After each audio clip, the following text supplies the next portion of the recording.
It's such an immense honor to be in this company and to have been in this company all week. Has really been humbling, and I feel like I've learned so much. So thank you all.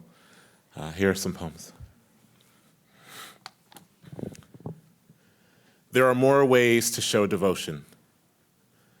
The good news is there will always be a little bit of money in a corner store run for an OG.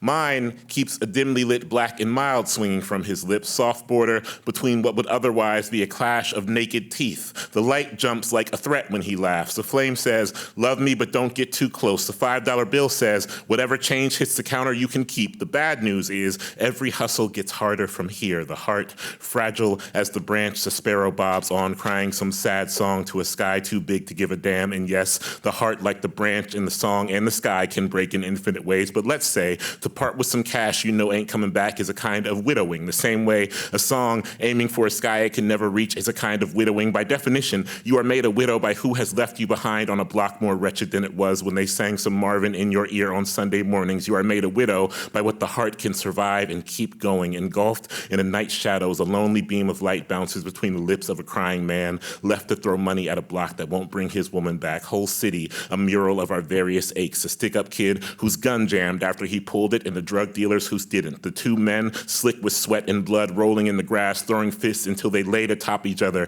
heaving the names of their dead mothers into the air. And just like that, they need each other to stay alive a little longer. What you have survived is simply what has not taken you yet, says the OG, flicking ashes into a wind blowing west where the highway carried her beyond here to some other city, dying some other way that ain't better, but sure is slower. The code is whatever you find you can keep until it does not want to keep you. Do you get what I mean by hustles now? I can't force you to stay. The city tore the corner store down to a pile of bricks while we slept.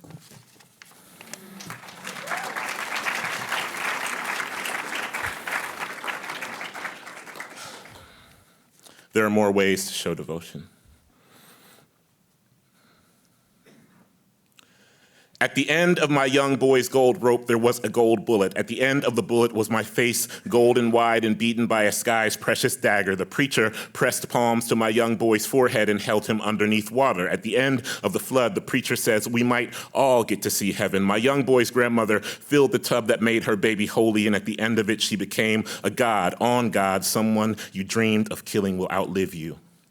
At the end of your clock, a grandchild's face will be turned toward a blaring sun by hands you wanted cold and lifeless in some years past. And just that one living child squinting into the heat may grant you mercy. At the end of the line that leads to the gates, at the end of the flood, we and all our animals walked the wet earth by twos. Animal of fluorescent rage, animal of boundless grief, animal of envy, animal of greed, two guns grazing its hip. At the end of my chain, there are two flightless birds. At the end of the anguished bird call, there is a dying country. At the end of the bullet on my young boy's chain, I resemble the unkillable, prayed for and never prayed on. I name the dying and the drowning, and it never comes from me. Put that on everything. Put that on my mother's good name. Put the flowers over the stone and let the seasons return them to dust. Put that on my mother's laugh, on the symphony of her living, which now fades in and out of my memory like an old soul song fighting through a radio static. Put that on my mother holding her newborn son and turning his ear towards a father's mouth, and the father singing a prayer. At the end of the prayer, you begin dying or running from dying. At the end of your running, the light bends over the wet ground and the gold lashes your unburied face. On God, it will take more than water.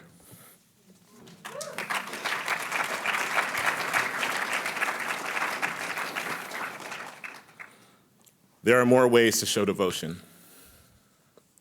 I had to pay to read your obituary online. I had to pay to remove the ad from where your face would be. There is a cost the living pay when living is done. The ad was for a funeral home in a city neither of us lived. I refreshed the page, and the ad was for a pizza place. Again, and the ad was for a business degree. There is money to be made in convincing people their loved ones are actually dead. Your uncle told your mother we could bury you on her property, and she would not have to pay taxes on the house where you and I fought 4 summers ago and then stopped talking forever. And your mother, who believes in eternal life, shook her head and said, no, that's only if we make the whole damn backyard a cemetery.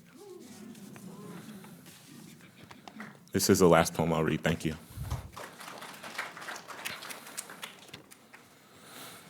And when morning came, the light which spilled over the city was still not electric. The earth burns like a twitching light bulb in a haunted room. Someone I loved once is sleeping while a cloud dances over constellations, a curtain closing and opening again before an encore. I am considering the metronome, which is a type of breathing if you ask. The lips pressed to any place that might summon a sound until the light goes out for good. When Jimmy sang, "Excuse me while I kiss the sky," the brother was already gone. The starlight already bent back and moaning into its open mouth. Hella ways to keep time, even more ways to lose it. One is work and the other happens while your beloveds breathe in the night alongside you. One requires sweat and the other requires nothing. I knew a drummer who lost his mind, slept in a field every night counting the breaths he could take between the shouts of bullfrogs, naming the thick and hollow sounds for the women who'd left him and never came back, the frog calls echoing for a moment and then gone. His mother was an astronaut's wife. She told me once that when the time comes, all of our good memories are the first to go and then it's just ghosts and regret. She told me once, you look up at the stars and you realize